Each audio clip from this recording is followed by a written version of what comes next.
Awakening on enemy ground. The pain registered first, a symphony of agony playing across Captain Rowan Vega's body. Then came the smells, ozone, burnt polymer, and something alien, sweet yet medicinal.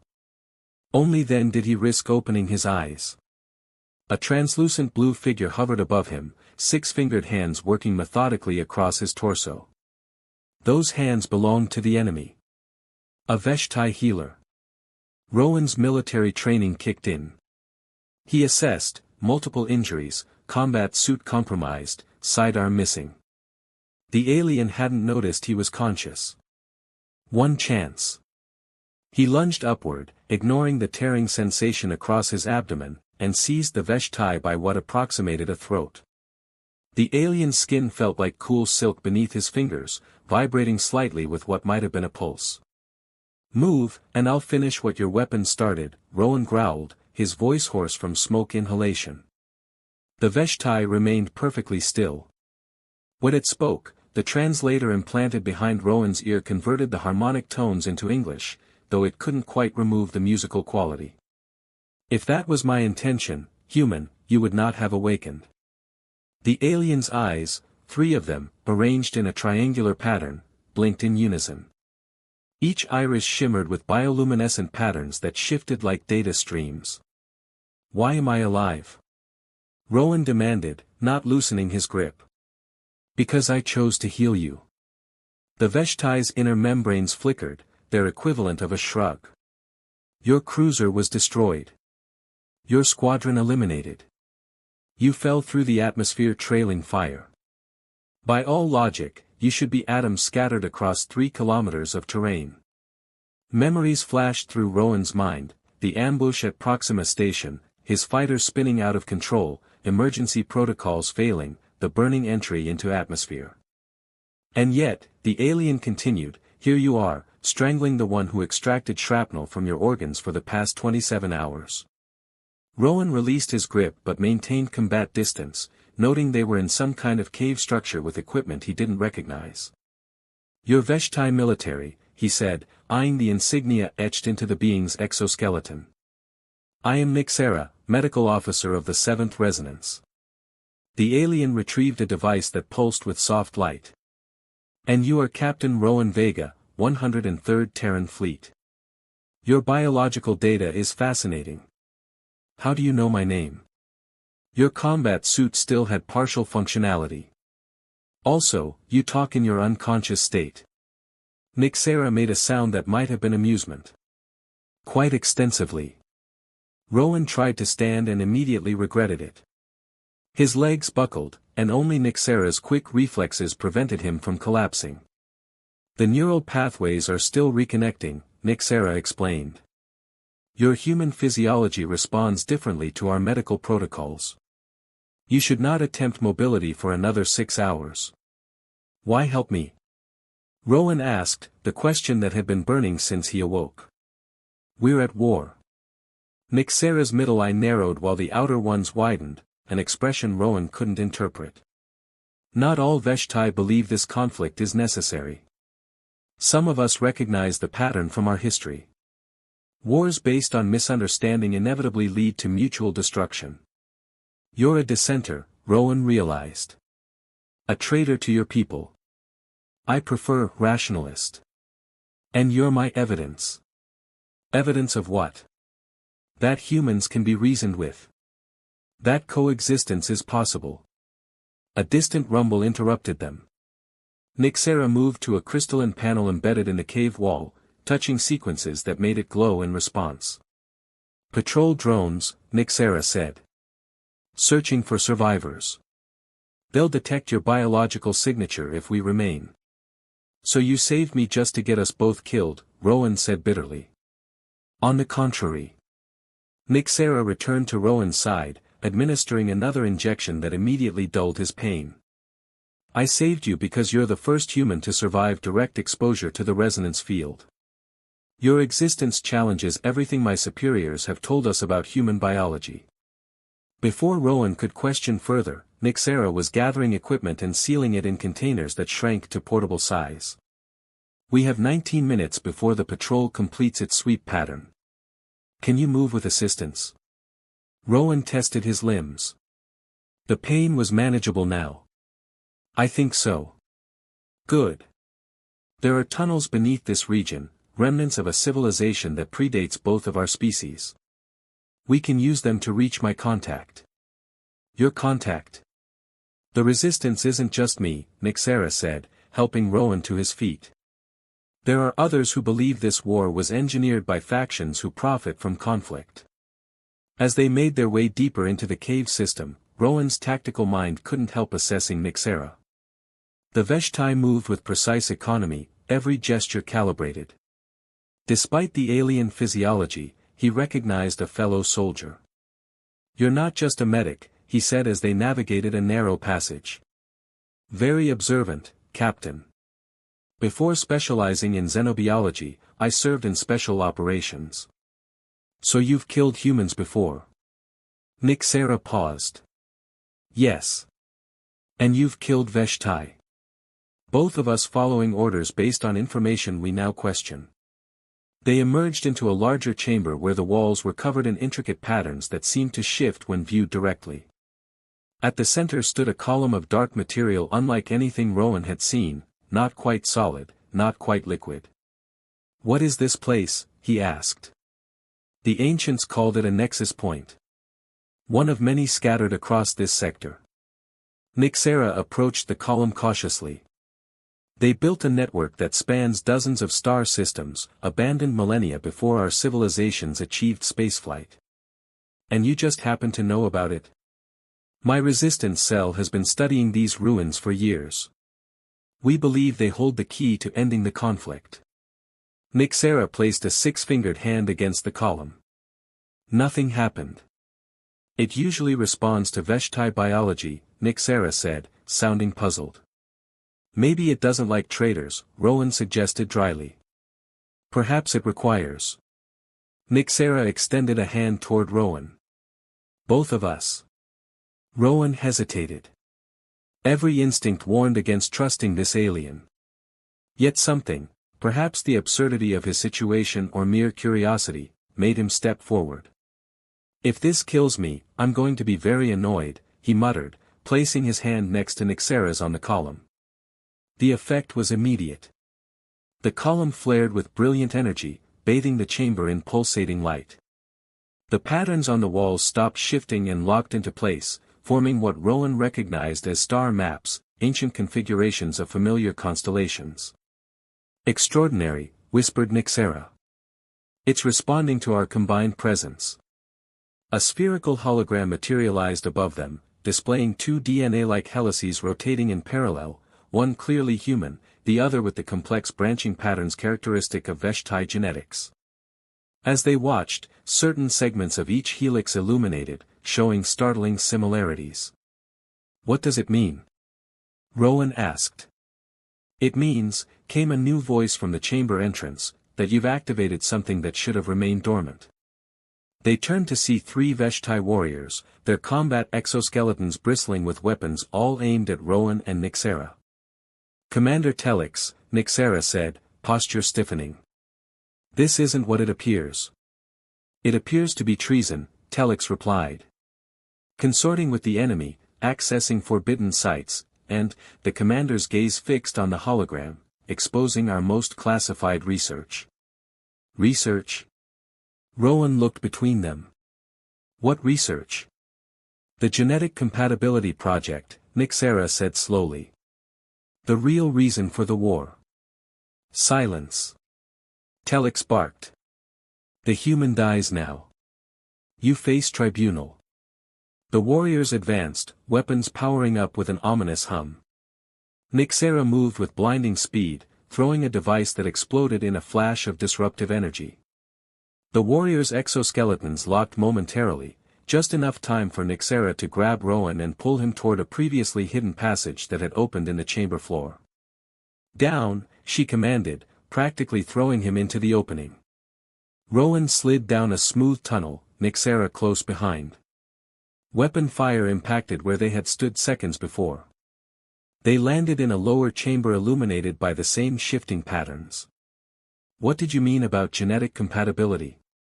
Rowan demanded as they ran. What's the real reason for this war?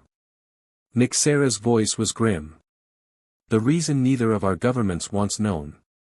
That humans and Veshtai aren't just compatible, we're connected. The ancients engineered both our species, Captain. And something in this network is waking up after millions of years of dormancy. Why? For what purpose? That, said Nyxera as they reached a transportation platform that hummed to life at their approach, is what they're afraid we'll discover.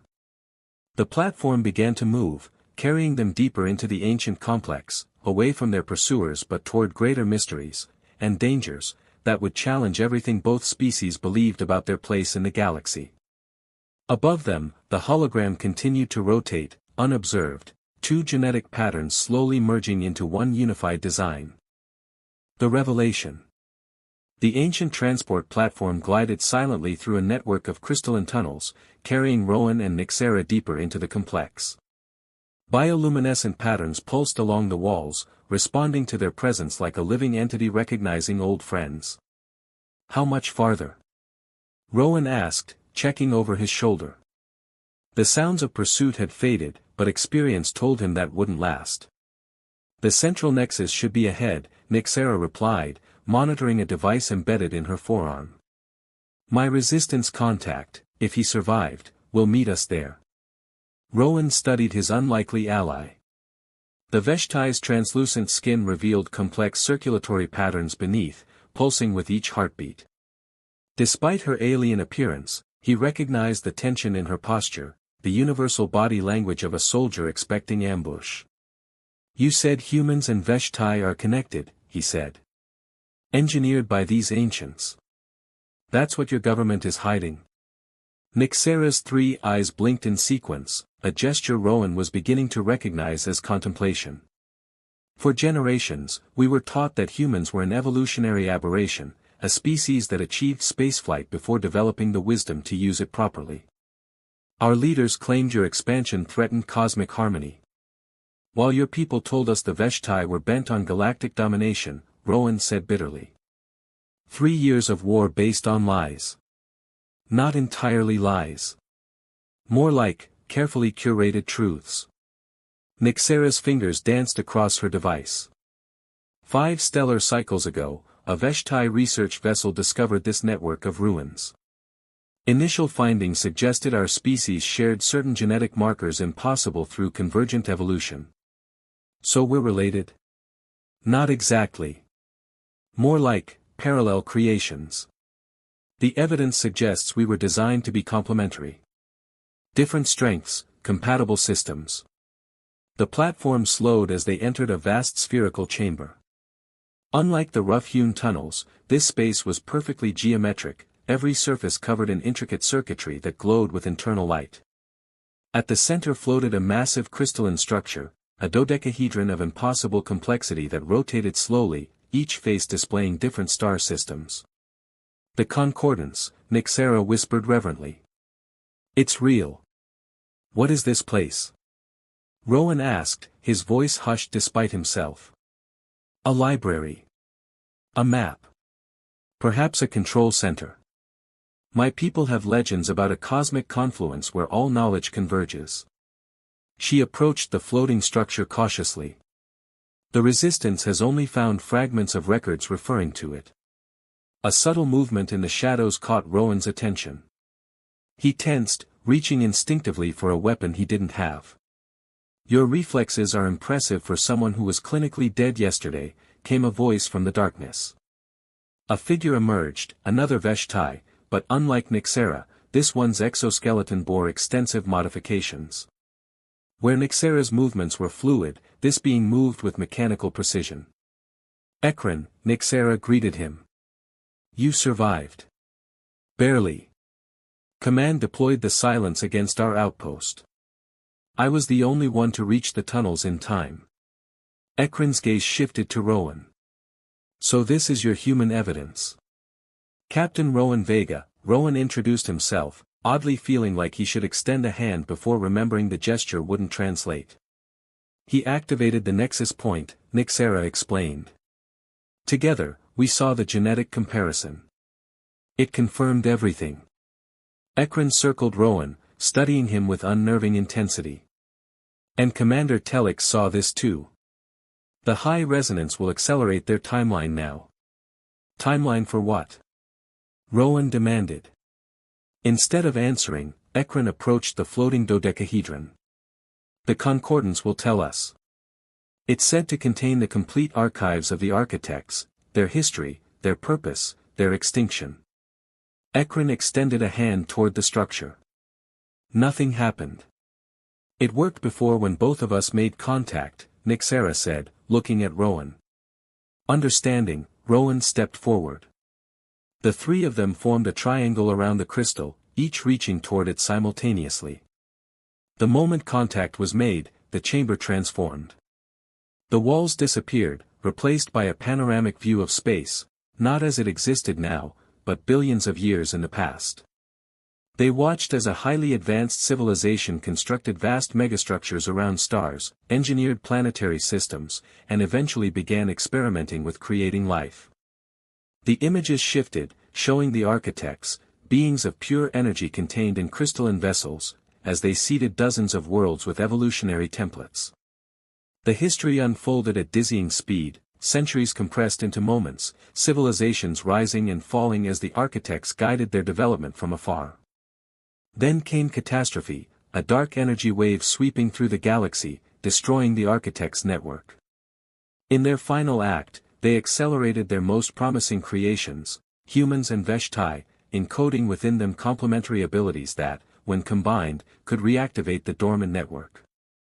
As suddenly as it began, the vision ended. The three of them stumbled back, overwhelmed by the information download. They were dying, Ekron said, voice filled with awe. They created us as a failsafe. Against what? Rowan asked. The void resonance, Nixera whispered. The dark energy wave is returning. That's why the network is reactivating now. And our governments know this? Rowan couldn't keep the disbelief from his voice. Not the full truth, Ekron said. But enough. The Veshtai high resonance discovered that human and Veshtai neural patterns, when synchronized, can control the architect's technology. They've been experimenting with captive humans, trying to harness this power. Horror dawned on Rowan's face. The missing colonies. The destroyed outposts. You've been taking our people for experiments. Not us, Nixera said sharply. The military faction. The resistance has been trying to stop them. And your solution was what? Find your own human test subject. Rowan stepped back, looking between them with renewed suspicion. No, Nixera insisted. We needed evidence to present to both governments, proof that cooperation, not subjugation, was what the architects intended. The concordance pulsed, drawing their attention back to it. One face had begun to glow brighter than the others, displaying a star system both humans and Veshtai would recognize, the contested border world of Proxima Centauri. That's where it begins, Ekron said, his tone changing subtly. The nexus point where the defense network can be reactivated. Defense network? Rowan asked. Against the void resonance, Nixera explained. The architects built a system to contain the dark energy wave, but it requires both humans and Veshtai to operate it. Ekron's posture shifted, a new tension entering his frame. Which means whoever controls the network controls the future of both species. Before either could react, Ekron activated something on his modified exoskeleton. A pulse of energy knocked Nixera back. Rowan lunged forward but found himself frozen in place by some invisible force. I apologize for the deception, Ekron said, his voice cold and mechanical now. While Nixera's idealism is admirable, it's also naive. You're not resistance, Nixera gasped, struggling against the paralysis. Oh, I resist the high resonance's plans, Ekron replied. But not because I believe in harmony between species. The Veshtai were clearly the superior creation, the intended inheritors. Humans were meant to be catalysts, nothing more. He approached the concordance again, this time extracting a crystalline component from its core. This control key, combined with a synchronized human neural pattern, will allow activation of the defense network, but repurposed as a weapon against human worlds. Ekron turned to Rowan. Nothing personal, Captain. Evolution simply demands sacrifice. The architects didn't create us for war, Nixera argued. You saw the vision. They made us complementary for a reason. Interpretation is subjective, Ekron said dismissively. Come, Captain. Your final contribution to the galaxy awaits. As Ekron forced Rowan toward an adjoining chamber containing equipment clearly designed for neural extraction, Nixera struggled against the paralysis field. Her eyes locked with Rowan's, a silent communication passing between them. In that moment, something unexpected happened. The patterns in Nixera's skin began synchronizing with Rowan's heartbeat, visible through his torn combat suit. A resonance built between them, the same phenomenon that had activated the nexus point. The concordance responded, emitting a pulse that shattered Ekron's control field. Free from restraint, Rowan spun and struck with military precision, knocking the crystal key from Ekron's grasp. It skittered across the floor toward Nixera. No. Ekron lunged for it, but Rowan tackled him. They fought with desperate intensity, human physical strength against Veshtai technological enhancement. Ekron's modified limbs gave him advantages, but Rowan's combat training kept him one move ahead. Meanwhile, Nixera reached the key. As her fingers closed around it, the concordance pulsed again, bathing her in prismatic light. Knowledge flooded her consciousness, the architect's true purpose, the function of the network, the reason humans and Veshtai had been created to be different yet compatible. Rowan, she called out. The key isn't a weapon, it's a communication device. The void isn't an enemy, it's another form of consciousness. Ekron used Rowan's momentary distraction to strike, sending him crashing into a console. Ancient technology sparked and hummed as system after system activated around them. Lies. Ekron snarled. The void destroyed the architects. It will destroy us all unless we control it. Not destroy, Nixera countered, the key pulsing in her hand. Transform. The architects weren't running from destruction, they were evolving beyond physical form. They created us to be their link to material existence while they explored higher dimensions. The chamber began to reshape itself, responding to the activation sequence. Walls became transparent, revealing the vast network spreading throughout the planet and beyond, a web of energy connecting to similar nodes across the galaxy. Rowan, bloodied but determined, rejoined Nixera. What happens now? We make a choice, she replied. Continue fighting each other while greater forces shape our destiny, or, she held up the key, become what we were designed to be, bridges between worlds. Ekron launched himself at them in a final desperate attack. As he collided with them, all three made contact with the key simultaneously. The concordance flared with blinding intensity as their neural patterns, two aligned, one discordant, created an unexpected resonance. Instead of destruction, the energy coalesced into a communications portal. Through it came not annihilation but a message, impressions from the transformed architects, reaching across dimensional barriers with a warning and an invitation. The void resonance would arrive within a generation. Not as an invader, but as a catalyst for the next stage of evolution. The choice facing both species was not whether to fight or flee, but whether to remain separate or unite in transcendence. When the light faded, Ekron lay unconscious. The complex around them had stabilized, humming with renewed purpose. They're awakening the network everywhere, Nixera said, her eyes reflecting the data streams now visible in the air. All the ancient sites across human and Veshtai space. Will our governments listen? Rowan asked, helping her to her feet. They'll have to. The evidence is impossible to ignore now.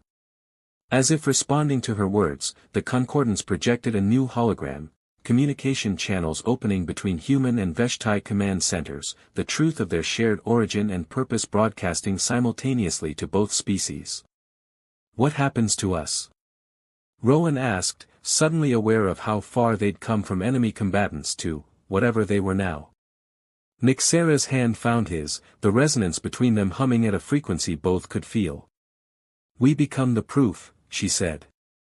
"That different doesn't mean opposed. That complementary doesn't mean subservient." Together they watched as the first tentative communications between their civilizations began, hostile at first, then cautious, then curious. The war that had seemed inevitable now revealed as an unnecessary detour on a much longer journey.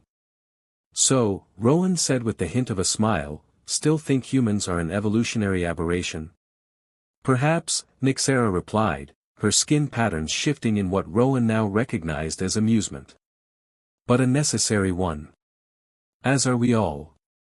Above them, the stars continued their ancient dance, indifferent to the small beings who had just changed the course of two civilizations, yet somehow, it seemed the universe itself was watching with interest. The architect's final experiment had yielded unexpected results. The next phase could now begin.